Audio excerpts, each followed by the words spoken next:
चलिए ठीक है, अब अगर हम मुगलों की बात करें तो भारत में मुगल वंश की स्थापना, ठीक है, भारत में मुगल वंश की स्थापना कब होती है? तो भारत में मुगल वंश की स्थापना 1526 में, ठीक है, 1526 में जब बाबर ने भारत पर अटैक किया। उस समय भारत का शासक या दिल्ली सल्तनत का शासक कौन था, ठीक है, या किसका शासन था? तो वो शासन था आपका लोधी वंश का शासक, ठीक है, लोधी वंश का अंतिम शासक कौन? इब्राहिम लोधी। जैसे कि आपको एक चीज बता दें कि लोधी वंश के शासकों में मुख्य रूप से 3 शासकों की बात आता है, ठीक है। एक लोधी वंश का फाउंडर, ठीक है, लोधी वंश का फाउंडर अगर जिसको लिखना होगा वो लिखते जाएंगे, ठीक है।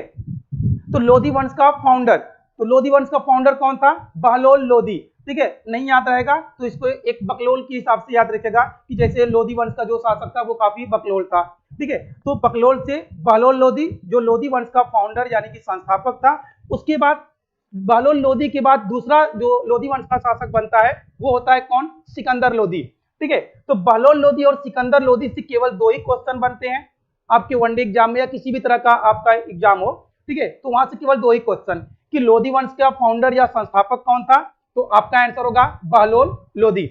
लिखते चले, नहीं शायद कुछ लोग को प्रॉब्लम होगा लिख भी ना पाए, ठीक है। लोधी वंश का फाउंडर कौन है? तो वो है बहलोल लोधी, बहलोल लोधी, ठीक है।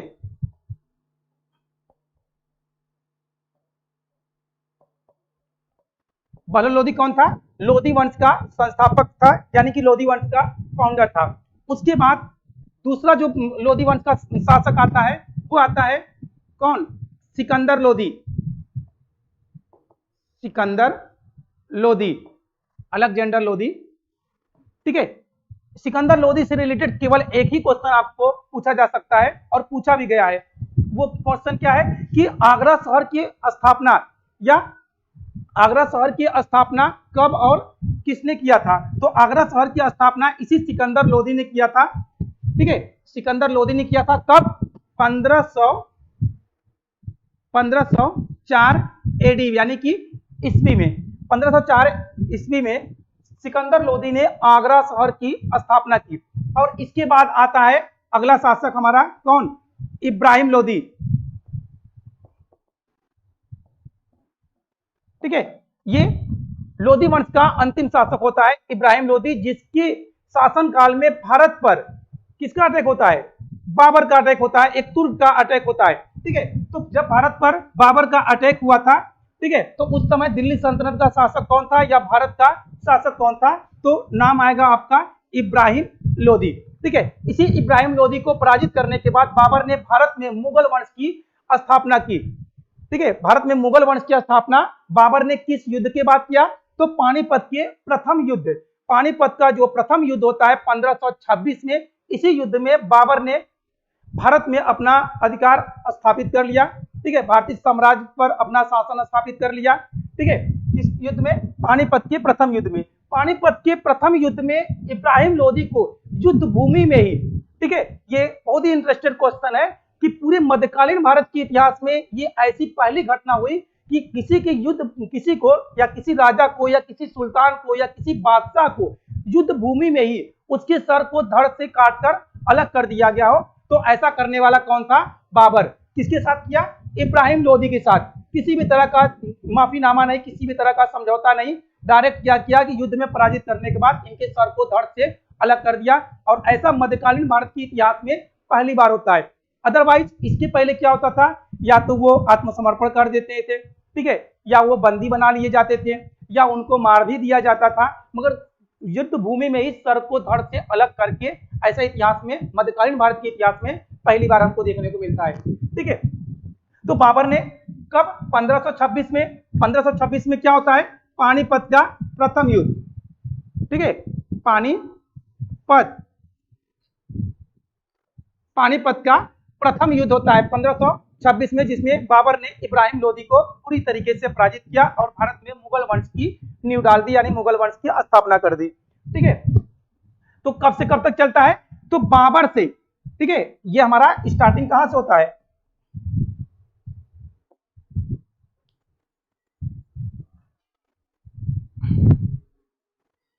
इसको लेने से अच्छा है ओ, ओ,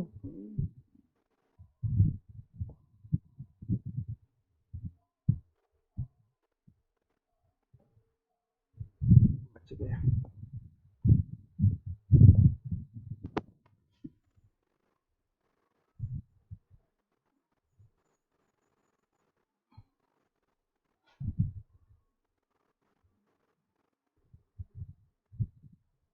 ठीक है, अब बात कर रहे थे बाबर की। तो देखो ये स्टार्टिंग हमारा कहां से हो रहा है, तो स्टार्टिंग हमारा हो रहा है कहां से, यानी कि हमारे भारत में जो मुगल एम्पायर चलता है, मुगल राजवंश चलता है, तो कब से कब तक, 1526 से 1857 तक, यानी 1526 में शुरुआत किससे होता है, बाबर से।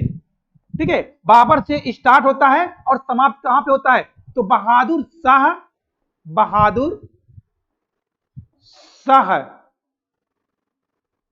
बहादुर शाह सेकेंड या जफर। ठीक है, बहादुर शाह सेकेंड को बहादुर शाह जफर के नाम से भी जाना जाता है। ठीक है, इतिहास में बहादुर शाह नाम के दो रहे, एक तो बहादुर शाह वो जहां से मुगलों के पतन की स्टार्टिंग होता है, और दूसरा वो जहां से मुगल पूरी तरीके से समाप्त होते हैं। तो बहादुर शाह प्रथम से शुरू होता है डिक्लाइन ऑफ मुगल, यानी मुगलों का पतन, और बहादुर शाह सेकेंड पे जाकर समाप्त होता है। ठीक है, और बहादुर शाह सेकेंड को इतिहास में जफर के नाम से जाना जाता है, और जफर का नाम देने का रीजन जो था, क्योंकि ये एक साहित्य का एक क्या थे, मतलब कि ये काफी शेरो शायरी कहा करते थे, शेरो शायरी लिखा करते थे और शेरो शायरी बोला करते थे। तो शेरो शायरी बोलने की वजह से इनको इतिहास में जफर के नाम से जाना गया। अदरवाइज ये थे कौन, बहादुर शाह थे। क्योंकि इतिहास में जब कोई 2 या 3% या उससे अधिक होते हैं तो उनको first, second, third, fourth, fifth में डिवाइड कर दिया जाता है। ठीक है, तो आगे आते हैं।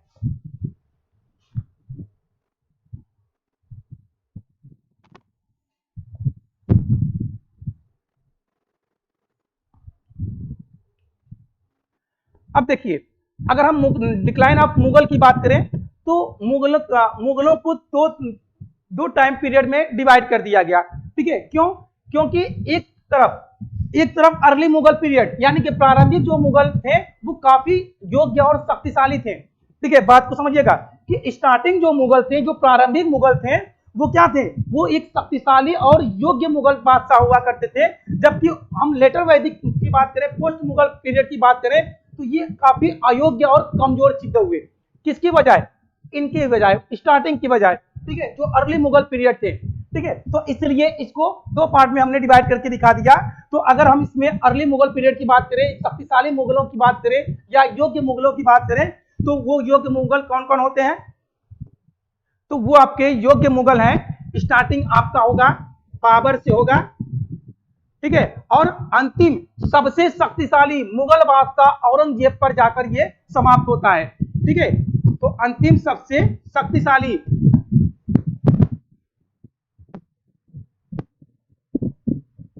ठीक है, अंतिम सबसे शक्तिशाली मुगल बादशाह औरंगजेब पर जाकर समाप्त होता है। यानी बाबर से लेके औरंगजेब तक जिन लोगों ने शासन किया वो क्या थे, वो मुगलों में सबसे शक्तिशाली मुगल बादशाह थे। उसके बाद 1707, तो 1707 में हमने बताया कि बहादुर शाह प्रथम,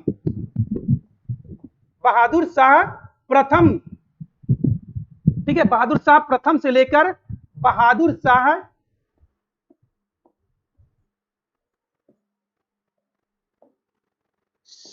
सेकेंड या जफर, ठीक है, ऐसे ही याद रखिएगा। बहादुर शाह प्रथम से लेकर बहादुर शाह सेकेंड तक का जो टाइमिंग है वो क्या है, वो डिक्लाइन ऑफ मुगल, यानी कि मुगलों के पतन का काल है, पतन का समय है। ठीक है, तो इतिहास को दो तरह से, अगर हम 1526 से 1707 की बात करें तो इस समय शासन करने वाले जो मुगल थे वो काफी शक्तिशाली थे।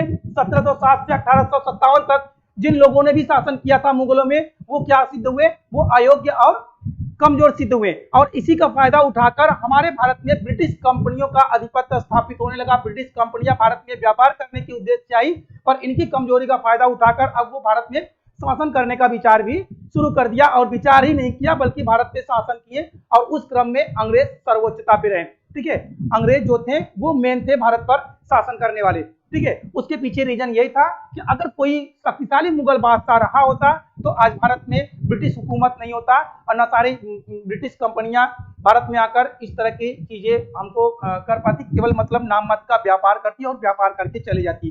तो विदेशी कंपनियां भारत में बादशाह औरंगजेब, बादशाह अकबर के समय में, ठीक है, विदेशी बादशाह अकबर के समय में ही आना शुरू हो जाते हैं। ठीक है, और जहांगीर के समय में कंपनी स्थापित करने लगते हैं।